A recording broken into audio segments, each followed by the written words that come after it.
Friends, मैं Rohit rows और आप सभी को इनक्रेडिबल स्टडी में हार्दिक स्वागत है। दोस्त, आज हम लोग पढ़ने वाले हैं ज्योमेट्री का जो सबसे इम्पोर्टेंट चैप्टर है ना, लाइन एंड एंगल। इसके बारे में क्या है कि कोई भी चैप्टर पढ़ने से पहले ये बेसिक चीज़ है, ठीक है। बेसिक चीज़ हमें पता होना चाहिए। तो चलिए हम बेसिक चीज़ जान लेते हैं। अब हम कोशिश करते हैं कि रेगुलर आपके क्लासेस चलते रहेंगे इसी तरह, और आप लोग इसी तरह मेरे चैनल को सब्सक्राइब करिएगा और दोस्तों तक शेयर करिएगा, ताकि मतलब और भी बाकी बच्चे हैं वो सारे हमसे कनेक्ट हो जाएं और उनके माध्यम से हम पढ़ाने में भी हमको और अच्छा लगेगा, ठीक है। तो चलिए कोशिश करते हैं कि आज से और मतलब रेगुलर एक दो क्लास आपका रेगुलर हम लगाते रहेंगे, ताकि मेरा ऑफलाइन बैच भी रहता है तो उसको भी देखना पड़ता है। और रूम पे आते हैं तो सोचते हैं कि बच्चों को मतलब कुछ वीडियो बनाकर मतलब शेयर कर दें, ताकि उनका भी कल्याण हो सके, ठीक है। तो चलिए हम लोग देर ना करते हुए सीधा चलते हैं टॉपिक की ओर, ठीक है। अब हम तो यही कहेंगे कि आप लोग बस इसी तरह रेगुलर बने रहिए, ताकि अब सभी त्यौहार खत्म हो गए। अब आपको सीधा पढ़ाई पे फोकस करना है, ठीक है। और मतलब कोशिश करेंगे कि हर एक टॉपिक को मैं कवर कराऊं। जो भी आपका डाउट होगा वो माध्यम मतलब डाउट होगा उसको क्लियर करेंगे हम, ठीक है। चलिए हम लोग कोशिश करते हैं कि पढ़ते हैं। तो आज शुरू करते हैं हम लोग ज्योमेट्री का जो है फर्स्ट सबसे important chapter, line and angle. Geometry का जब सबसे फर्स्ट चैप्टर है क्या है, लाइन एंड एंगल। देखिए, कोई भी ज्योमेट्री जब शुरू करेंगे ना, तो लाइन एंड एंगल के बारे में हमको बेसिक चीज़ें जो होना चाहिए वो हमें पता होना चाहिए, ताकि क्या होता है, मतलब किस चीज़ के बारे में क्या बोलते हैं, मतलब ये सब चीज़ें हमको बेसिकली पता होना चाहिए। तो चलिए हम लोग जानते हैं क्या है। तो सबसे पहले हम लोग जानेंगे पॉइंट। पॉइंट जैसे होता है ना कि कोई भी चीज़ होता है, ये इसको पॉइंट, इस पॉइंट को हम लोग कैसे डिफाइन करेंगे, आप लोग बताइए पॉइंट को कैसे डिफाइन कर सकते हैं। तो हम लोग पॉइंट को डिफाइन कैसे करेंगे कि बोलेंगे कि ये पॉइंट जो है ना, ये जीरो डायमेंशन फिगर होता है। ये क्या होता है, जीरो डायमेंशन फिगर होता है। पॉइंट जो होता है एक तरह का क्या होता है, जीरो डायमेंशन फिगर होता है, और उसका मतलब no radius, zero dimension figure having no radius, उसी को क्या बोलेंगे हम लोग, पॉइंट बोलते हैं, ठीक है। तो पॉइंट का डिफिनेशन समझ में आ गया कि बोलेंगे कि पॉइंट क्या होता है कि एक जीरो डायमेंशन फिगर होता है हैविंग नो रेडियस, उसको बोलते हैं क्या, पॉइंट, ठीक है। चलिए, तो पॉइंट का क्लियर हो गया, ठीक है। अब लाइन क्या बोलते हैं, लाइन को हम लोग बोल देंगे कि लाइन जो होता है वो भी एक वन डायमेंशनल फिगर होता है having no a fix length, मतलब उसका कोई फिक्स लेंथ नहीं होता है। मान के चलिए कि ये लाइन है, वही वन डायमेंशन फिगर है, उसका कोई फिक्स लाइन मतलब वो नहीं होता है कि मतलब लेंथ नहीं होता है कि फिक्स लेंथ है कि हाँ यहाँ से यहाँ ही है, मतलब यहाँ से यहाँ है, नहीं, उसका कोई फिक्स लेंथ नहीं होता है। तो उसको हम लोग बोलते हैं क्या, लाइन बोलते हैं, ठीक है। अब उसी में है लाइन सेगमेंट। अब लाइन सेगमेंट क्या होता है कि ये भी एक तरह का यूनिडायमेंशनल फिगर होता है, लेकिन उसका एक फिक्स लेंथ होता है। हम लोग मान के चलिए यहाँ पे है, 2 पॉइंट हो गया, अब ये लाइन सेगमेंट हो गया है ना, जैसे लाइन सेगमेंट हो गया, ये हो गया कि अब इसके इधर वो इधर नहीं उधर नहीं, मतलब लेंथ जो हो गया फिक्स हो गया, तो उसको हम लोग बोलते हैं फिक्स लेंथ, ठीक है। तो इसको हम लोग बोलते हैं लाइन सेगमेंट, ठीक है, इसको बोलते हैं लाइन सेगमेंट। अब रे होता है क्या, रे जो होता है एक होता है कि वो यूनिडायरेक्शनल लेंथ होता है किसी भी लाइन का। अब देखिए, रे जो होता है मान के चलिए एक लाइन है, ठीक है, तो इस पॉइंट से यूनिडायरेक्शनल लेंथ होता है, मतलब इस पॉइंट से एक ही डायरेक्शन में वो आगे की तरफ बढ़ सकता है। मतलब कि एक कोई लाइन है, एक एक पॉइंट के बाद से एक यूनिडायरेक्शनल लेंथ की तरफ वो आगे की तरफ बढ़ सकता है, तो उसको हम लोग बोलते हैं क्या, रे बोलते हैं, ठीक है। अब ठीक है, एंगल के बारे में हम लोग डिफाइन करें, जो कि मतलब बेसिक चीजें हैं उस सबको बारे में हमको पता होना चाहिए, ताकि मतलब आगे पढ़ाएंगे तो कोई प्रॉब्लम नहीं होगा, ठीक है। चलिए कोशिश करते हैं कि आप लोगों को अच्छे से समझ आ रहा होगा, ठीक है। चलिए, ठीक है, एंगल क्या होता है कि एंगल हम लोग देखिए, एंगल को किसी तरह डिफाइन करते हैं ना, तो बोलते हैं क्या कि the inclination between two side, inclination between two side, इन दोनों साइड के बीच में जो इंक्लाइनेशन होता है ना, उसी को एंगल बोलते हैं। क्या बोलेंगे हम लोग कि इंक्लाइनेशन बिटवीन टू साइड, मतलब कि इसी को क्या बोलेंगे, एंगल बोलते हैं, ठीक है। अब चलिए, ठीक है, ये तो बेसिक चीज है, आपको पता ही होगा। चलिए आगे देखिए, अब देखते हैं कॉम्प्लीमेंट्री एंगल। कॉम्प्लीमेंट्री एंगल क्या होता है, कॉम्प्लीमेंट्री एंगल मतलब कि sum of two angle is 90 degree, मतलब दो एंगल का जो सम होता है, जैसे कि हम लोग कोई एंगल ले लेते हैं, है ना। अब इसको बाइसेक्ट करेंगे तो ये एंगल होगा और ये मान के चलिए इसको अल्फा मान लेते हैं, इसको बीटा मान लेते हैं। तो अल्फा प्लस बीटा को हम लोग क्या मानेंगे, alpha plus beta equal to 90 degree. तो इन्हीं मतलब दो एंगलों का जो सम होता है ना वो 90 होता है। तो याद रखिएगा कि दो एंगल का जो सम होता है 90 होता है, उसी को हम लोग बोलते हैं क्या, कॉम्प्लीमेंट्री एंगल बोलते हैं, है ना। क्या बोलते हैं, कॉम्प्लीमेंट्री एंगल। ये याद रखिएगा, जब तक बच्चे कंफ्यूज हो जाते हैं हमेशा याद रखिएगा। कभी कभार क्वेश्चन में पूछ दिया जाता है कि मतलब एक एंगल दे दिया, मान के चलिए एक एंगल दे दिया है तुम्हारा 40 डिग्री दे दिया है, अब पूछेगा कि दूसरा कॉम्प्लीमेंट्री एंगल कितना होगा, तो हमेशा याद रखें 90 में से जो भी एंगल दिया रहेगा उसको माइनस कर देंगे, तो जो भी आएगा वो दूसरा कॉम्प्लीमेंट्री एंगल हो जाएगा। ठीक है, कॉम्प्लीमेंट्री एंगल याद रखिएगा, कॉम्प्लीमेंट्री एंगल दो एंगल का जो सम होता है 90 डिग्री होता है, उसी को कॉम्प्लीमेंट्री एंगल बोलते हैं। नेक्स्ट वन चलते हैं, सप्लीमेंट्री एंगल। सप्लीमेंट्री एंगल जैसे कॉम्प्लीमेंट्री एंगल था उसी तरह सप्लीमेंट्री एंगल भी है। सप्लीमेंट्री एंगल में क्या है कि दो एंगल का जो सम होता है ना वो 180 होता है। क्या होता है, दो एंगल का जो सम होता है ना 180। मान के चलिए कि अगर कोई एंगल ही मान लेते हैं, सपोज ये एंगल है, ठीक है, अब ये मान के चलिए तो दो एंगल बन रहा है ना, इसको मान अल्फा मान लेते हैं, इसको बीटा मान लेते हैं, तो अल्फा प्लस बीटा क्या हो जाएगा, जैसे कॉम्प्लीमेंट्री में क्या क्या कि अल्फा प्लस बीटा का सम जो था 90 डिग्री था, इसमें सप्लीमेंट्री में हो जाएगा अल्फा प्लस बीटा जो है वो कितना हो जाएगा, 180 हो जाएगा। ठीक है, तो 180 हो जाएगा तो उसको हम लोग बोलेंगे क्या, सप्लीमेंट्री एंगल बोलेंगे। तो सप्लीमेंट्री एंगल में मान के चलिए कि कोई एंगल दे देगा, बोलेगा कि चलिए मतलब पहला एंगल जो है 60 डिग्री है, तो दूसरा सप्लीमेंट्री एंगल कितना होगा, तो हमें ऐसा याद रखेंगे कि 180 में से जो भी है एंगल उसको माइनस कर देंगे, कितना हो जाएगा 120 डिग्री। 120 डिग्री हो जाएगा वो सप्लीमेंट्री एंगल हो जाएगा। ठीक है, बस ये चीजें याद रखिएगा। सप्लीमेंट्री एंगल और कॉम्प्लीमेंट्री एंगल ना दो चीज, कॉम्प्लीमेंट्री एंगल मतलब दो एंगल का जो सम होता है 90 डिग्री होता है, और सप्लीमेंट्री एंगल मतलब दो एंगल का जो सम होता है 180 होता है। इसमें कंफ्यूजन नहीं होना चाहिए। ठीक है, चलिए आगे चलते हैं। अब नेक्स्ट वन है कि ट्रांसवर्सल लाइन होता है, एक पैरेलल लाइन होता है। ट्रांसवर्सल लाइन किसको बोलते हैं, मतलब कि मान के चलिए कि ट्रांसवर्सल लाइन अगर दो लाइन है, मतलब कि दो लाइन को, मतलब कि एक लाइन जो है ना ट्रांसवर्स करता है, मतलब दो डिस्टिंक्ट पॉइंट पर, अलग अलग दो पॉइंट पर कट करता है ना, उसी को ट्रांसवर्सल लाइन बोलते हैं। मतलब कि ऐसे दो लाइन जिसको दोनों लाइन को अलग अलग पॉइंट पे कोई तीसरा लाइन कट करता है, तो उस पॉइंट उस लाइन को ही हम लोग ट्रांसवर्सल लाइन बोलते हैं। जैसे कि मान के चलिए एल है, ये एम है, ये लाइन है तुम्हारा पी और क्यू है ना, तो ये पी और क्यू जो है ये दो पॉइंट पर कट कर रहा है ना, अलग अलग दो पॉइंट पे, तो इस लाइन को ही हम लोग ट्रांसवर्सल लाइन बोलते हैं। इस लाइन को क्या बोलते हैं, ट्रांसवर्सल लाइन, इसको याद रखिएगा ट्रांसवर्सल लाइन।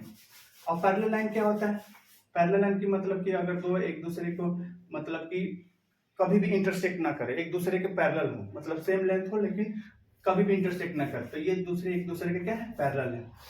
ठीक है, तो ये सब तो आपको बेसिक चीजें ये पता ही होगा, पैरेलल लाइन और ट्रांसवर्सल लाइन समझ में। अब चलिए हम लोग इसमें मेन जो टॉपिक है उसको हम लोग पढ़ते हैं। इसमें होता है कि एंगल मेजर करने के लिए आता है क्वेश्चन में कि यदि दो लाइन पैरेलल हैं, सपोज दैट ये दो लाइन क्या है, पैरेलल है, और ये तीसरा लाइन इंटरसेक्ट कर रहा है। ठीक है, दो लाइन क्या है, ये मान के चलिए एल है, ये एम है, ये दो लाइन जो है एल और एम जो है पैरेलल है, suppose that L parallel to M है, तो ये लाइन जो है ट्रांसवर्स कर रहा है। तो अगर इसको हम लोग नेमिंग कर देते हैं 1 2 3 4 5 है ना, 6 7 8 ऐसे नेमिंग कर दिए। ठीक है, एंगल को। अब इसमें हमें तीन चीजें याद रखना है। तीन चीजें क्या याद रखना है वो ध्यान से देखिएगा। पहला होता है कॉरेस्पॉन्डिंग एंगल। क्या होता है, कॉरेस्पॉन्डिंग एंगल, कॉरेस्पॉन्डिंग एंगल होता है, और दूसरा होता है तुम्हारा अल्टरनेट एंगल। अल्टरनेट एंगल, तो तीसरा होता है कोइंटीरियर एंगल, कोइंटीरियर एंगल, है ना। तो चलिए हम फाइंड करते हैं कि ये कॉरेस्पॉन्डिंग एंगल, अल्टरनेट एंगल और कोइंटीरियर एंगल होता क्या है। बस इतना याद रखिएगा कि कभी भी कोई भी फिगर में अगर दो लाइन पैरेलल है, ठीक है, और तीसरा इसको ट्रांसवर्स कर रहा है, तो उस केस में ये तीनों कॉन्सेप्ट जो होगा लागू होगा। तो चलिए जानते हैं कि अगर लाइन पैरेलल है, एक ट्रांसवर्सल लाइन का काम करता है, तो उस केस में क्या होता है कि एंगल 1 जो है एंगल 5 के इक्वल होता है। ठीक है, याद रखिएगा पैरेलल के केस में होगा जरूर, ये एल और एम यदि पैरेलल होगा और तीसरा जो लाइन होगा इसको ट्रांसवर्स करेगा, तब उस केस में जो एंगल होगा, एंगल 1 जो होगा एंगल 5 के इक्वल होगा। ठीक है, एंगल 4 जो होगा एंगल 6 के इक्वल होगा, एंगल 2 जो होगा एंगल 7 के इक्वल होगा, और एंगल 3 जो है एंगल 8 के इक्वल होगा। तो इसको लिख लेंगे। ठीक है, इक्वल कौन कौन है, एंगल 1 एंगल 5 के इक्वल है, तो सपोज एंगल 1 जो है एंगल 5 के इक्वल है, एंगल 4 जो है एंगल 6 के इक्वल है, एंगल 4 जो है एंगल 6 के इक्वल है, एंगल 2 जो है एंगल 7 के इक्वल है, एंगल 2 जो है एंगल 7 के इक्वल है, एंगल 3 जो है एंगल 8 के इक्वल है, एंगल 3 जो है एंगल 8 के इक्वल है। ठीक है, तो इसी को हम लोग बोलते हैं कॉरेस्पॉन्डिंग एंगल। ठीक है, तो याद रखिएगा कभी भी क्वेश्चन हम कराएंगे ना, तो उससे पता चलेगा कि अगर ये जो एंगल जो है और ये एंगल इक्वल होते हैं, एंगल 4 जो है एंगल 6 के इक्वल होगा, एंगल 2 जो होगा एंगल 7 के इक्वल होगा, एंगल 3 जो है एंगल 8 के इक्वल होगा, तो उसको हम लोग बोलते हैं कॉरेस्पॉन्डिंग एंगल। क्या बोलते हैं, कॉरेस्पॉन्डिंग एंगल बोलते हैं। ठीक है, अल्टरनेट एंगल हमेशा याद रखिए, अल्टरनेट एंगल हमेशा जेड का फॉर्म करता है, या तो सीधा बनेगा जेड या उसका उल्टा बनता है जेड। ठीक है, तो देखिए जेड कहाँ बनता है, मान के चलिए ये पैरेलल है, ये ट्रांसवर्सल है, तो यहाँ पे देखिए, यहाँ पे ऐसे आया, ये ऐसा है, यहाँ ऐसा है, ये ऐसे, ये ऐसे ऐसे, तो ये जेड बन रहा है ना, ये जेड, तो ये इसके एंगल जो है ये इक्वल होगा, और उल्टा जेड में ये इसके इक्वल, ये इसके इक्वल होगा। तो लिख लीजिए एंगल 3 जो होगा किसके इक्वल होगा, एंगल 5 के, एंगल 3 जो होगा एंगल 5 के इक्वल होगा, एंगल 2 जो होगा एंगल 6 के इक्वल होगा, एंगल 2 जो होगा एंगल 6 के इक्वल होगा। ठीक है, अपोजिट साइड, तो उसी को अल्टरनेट एंगल बोलते हैं। को इंटीरियर एंगल क्या होता है कि जब दो लाइन पैरेलल होगी ट्रांसफर, इनके अंदर वाले जो एंगल है ना, इनका जो सम होता है ना वो 180 होता है। जैसे angle 2 plus angle 5, angle 2 plus angle 5 का जो सम होगा 180 होगा। उसी तरह angle 3 plus angle 6, angle 3 plus angle 6 का जो सम होगा 180 होगा। तो इसको हम लोग बोलते हैं को इंटीरियर एंगल। नेक्स्ट याद रखिएगा कि कोरस्पॉन्डिंग एंगल जो होता है, एंगल 1 5 के बराबर होगा, एंगल 4 जो होगा 6 के इक्वल होगा, एंगल 2 जो है 7 के इक्वल होगा, एंगल 3 जो है एंगल 8 के इक्वल होगा। अल्टरनेट एंगल में एंगल 3 जो होगा 5 के इक्वल होगा, और एंगल 2 जो है किसके 6 के इक्वल होगा। ठीक है, तो याद रखिएगा ये कॉरेस्पॉन्डिंग एंगल हो गया, ये अल्टरनेट एंगल हो गया, ये को इंटीरियर एंगल हो गया। हालांकि ये जो कॉन्सेप्ट है इसका हर समय यूज है, आप लोगों को इसलिए मैं बता रहा हूँ ताकि ये चीजें याद रहेगा, ताकि आगे पढ़ाने में कोई प्रॉब्लम नहीं होगा हमें। ठीक है, चलिए आगे चलते हैं।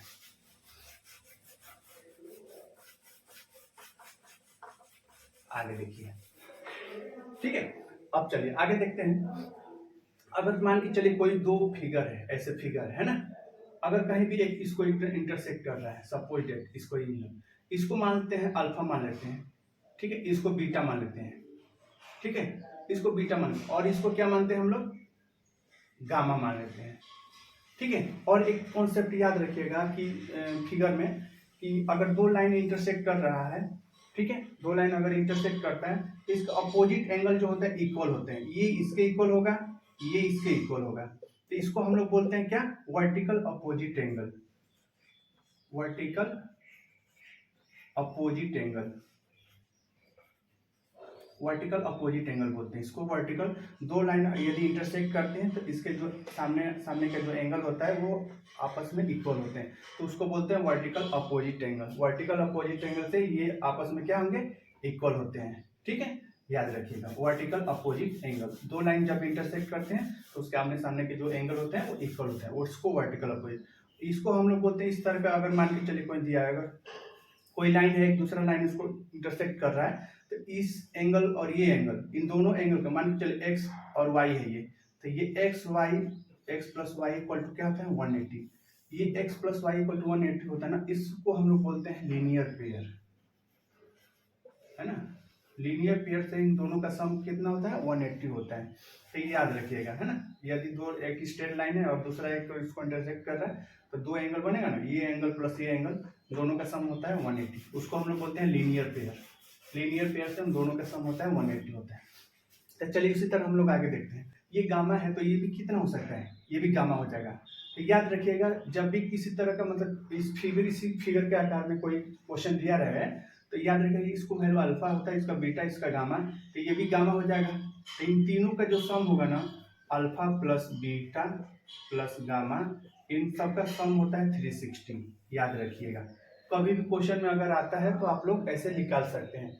अगर मान के चलिए ये पता है, ये पता है, ये नहीं पता है, तो 360 दोनों का सम करके 360 में से माइनस कर देंगे तो ये थर्ड वन निकल जाएगा। ठीक है, सेम उसी तरह एक और फिगर देख लीजिए। सपोज डेट मान के चलिए ये फिगर ऐसे है ना, ऐसे फिगर है कोई। ठीक है, अब मान के चलिए इस फिगर में जैसे कोई दे दिया है कि ये ए है, ये एक्स है, ये तुम्हारा सी है, ये तुम्हारा बी है। सपोज ऐसे दे दिया है, सपोज ऐसे दे क्वेश्चन में दिया है ना। फिगर याद रखिएगा, फिगर में इस तरह का अगर क्वेश्चन आते हैं तो कैसे करेंगे। ये ए है, ये एक्स मान लेते हैं, इसको बी मान लेते हैं, या चलिए इसको एक्स नहीं मानते, इसको एक्स मान लेते हैं, इसको एक्स मान लेते हैं, इसको बी मान लेते हैं। तो इस केस में अगर दिया रहता है तो हमेशा अगर एक्स का वैल्यू निकालना होता है तो एक्स इक्वल टू होता है क्या, ए प्लस बी प्लस सी। मतलब कि ये बाहर वाला जो एंगल निकालना होता है, इन तीनों एंगल का जो सम होता है ना, इसके बराबर होता है। बस आपको ये चीजें याद रखना है। ठीक है, चलिए आगे बढ़ते हैं। आपको ये सब चीजें याद रखना पड़ता है कि आगे कोई प्रॉब्लम नहीं होगा, है ना।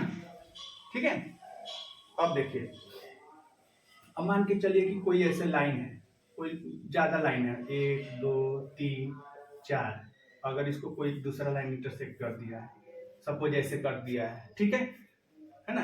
ये मान के चलिए ए है, ये बी है, ये सी है, ये डी है। इधर से मान लीजिए ये ई है, ये एफ है, ये जी है, ये एच है, ऐसे दे दिया है ना। और इनका जो हमेशा याद रखिए, ये दो तीनों चारों लाइन पैरेलल हैं, A B B C D, ये पैरेलल लाइन है और ये ट्रांसवर्सल लाइन है। मान के चलिए पी है, ये नहीं, मान के चलिए कुछ दूसरा मान लीजिए, एस और टी मान लीजिए, ऐसे दिया है। सपोज इनका जो रेशियो है, इनका रेशियो जो ये पूरा ए है, ये इसको हम लोग बी मान लेते हैं, इसको हम लोग सी मान लेते हैं। उसी तरह इधर से हम लोग मान लेते हैं पी मान लेते हैं, इसको हम लोग क्यू मान लेते हैं, इसको मतलब हम लोग मान लेते हैं आर मान लेते हैं। तो उस केस में अगर दिया है ना, तो हम लोग का जो रेशियो होता है हमेशा इक्वल होता है। जैसे ए जो होगा, जैसे कि हम लोग का रेशियो सेम ही होगा, जैसे A ratio B ratio C equal होगा P ratio Q ratio R के, इनका रेशियो जो होगा इक्वल होगा।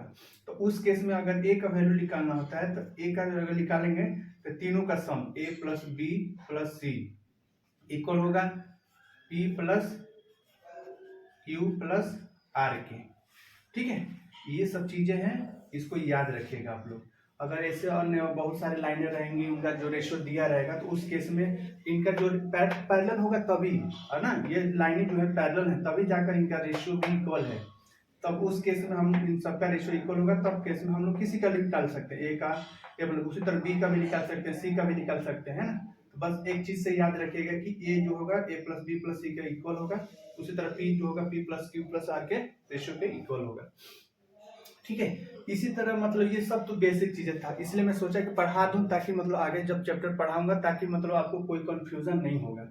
तो आप लोग कोशिश करिएगा कि जितने भी आपके दोस्त मित्र हैं उनको शेयर करिए और सबको मतलब बताइए कि मतलब क्लास चल रहा है, आप लोग ज़्यादा से ज़्यादा मात्रा में जुड़िए मेरे से, ठीक है, ताकि हमको पढ़ाने में भी और अच्छा लगेगा और अच्छा अच्छा कंटेंट लाने की कोशिश करूँगा।